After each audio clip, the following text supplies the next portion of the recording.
Good morning.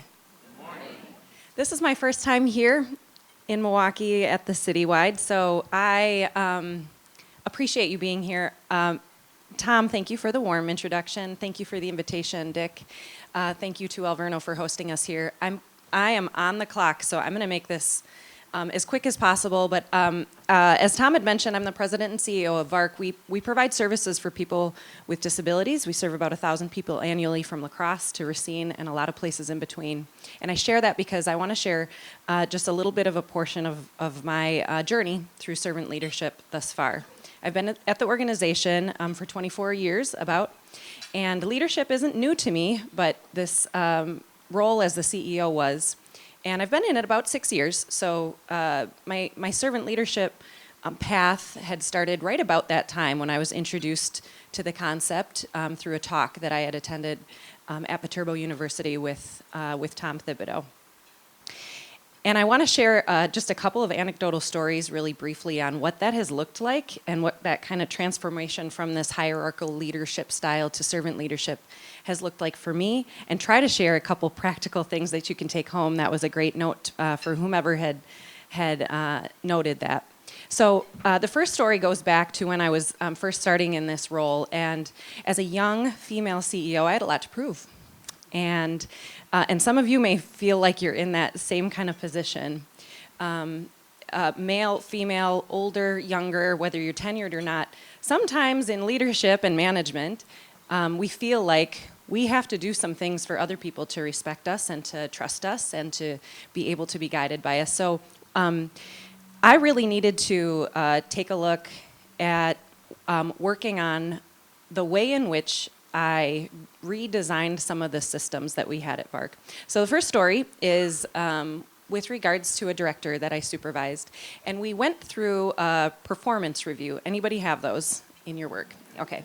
And so it was very standard when I inherited it.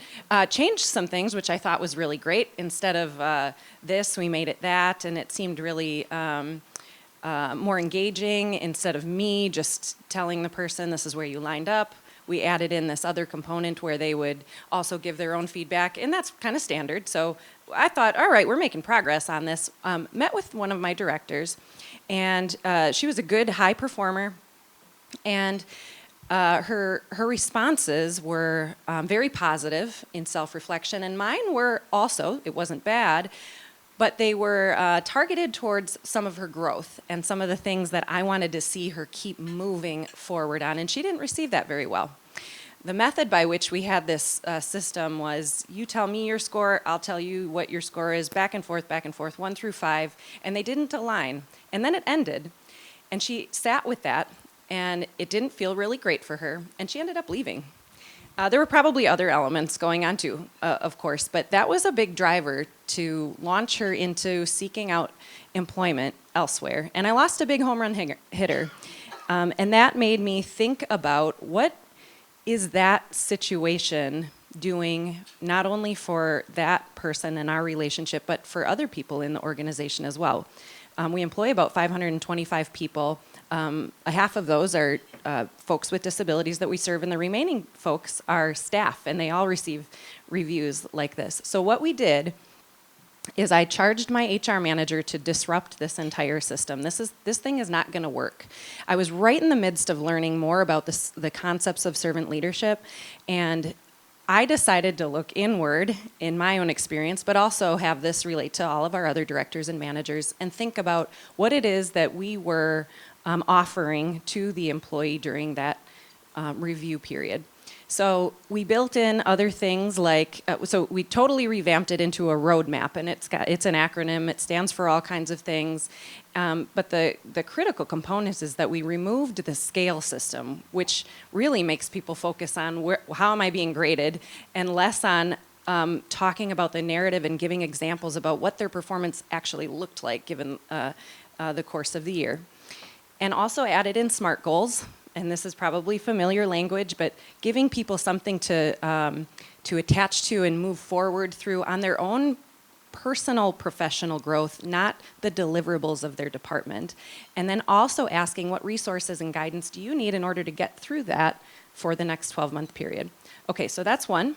The second example I have is regarding our performance and disciplinary process. So we implemented, and in my earliest part of this role, changed from going directly to a disciplinary report. You do something wrong, you get written up, you do it again, you maybe get written up again, maybe you don't right away, and that was kind of it. And we implemented a performance improvement plan. Yes, we're familiar with that? Okay. And that was okay. And I thought, this is great. We've got now a plan to improve your performance. And what I failed to do in that moment of designing that was to say, but where's my accountability for your performance? So that first iteration was, I'm going to list out all these things that I see you not doing or that you are doing that need to change. And here's all my ideas about what you're supposed to do instead. And here's the timeline by which you need to fulfill that. And that worked okay, except we were not being accountable. I was not being accountable to my own folks on what resources, what training, what's an appropriate timeline for you, what am I not doing, what could I be doing differently, what do I need to add, where's my value in this, where is my shared accountability in your growth and the support of these folks that we're working with to improve. And so that was the second kind of failed attempt that I had to make some significant changes on. And the reason I wanted to share those two examples, there's plenty more, by the way, plenty. The reason I wanted to share some of the examples was because it wasn't only enough to identify there's principles that I'm missing, there's empathy that's missing as components of this, there's service that might not be there. The more important piece was, what did I do about it, and what's the behavior that follows? So the new people here, where servant leadership is really a brand new concept, and even those who have kind of been in it and living in it and doing some of the work for some time, and veterans, I think can share the experience of, we can sit here and have conversations, and this is really great and it's really valuable. What's more important is that we're applying these things later and taking a look at and disrupting the things that don't match what our actual values are. So if there's one thing I can try to note to take away today, it's that all of these concepts are really wonderful and beautiful and they matter so much. And what's more important is that we're applying them. So what does your behavior look like when you leave today? Where are your values that you feel really excited about and charged about after we talk today being applied in your organizations, in your communities, in your lives, in your families? And how is that manifesting as actual reality? So that's what I will challenge you to think about as we have conversations today. Those are two ways in which I applied those same concepts into my work behavior and had to do some self-reflection to be able to mirror my own values and what I talked about a lot in these servant leadership conversations into practical application. Okay, so I'm probably running up against time, but just wanted to share one last time that I think there is a beauty in our openness at these roundtable kinds of conversations. And I think if you can take note and try to relate to the things that other people say and then apply those when you go home, that's where the real work comes in, but also the real end product can be awesome and amazing too. So thank you all for the few minutes of your time here.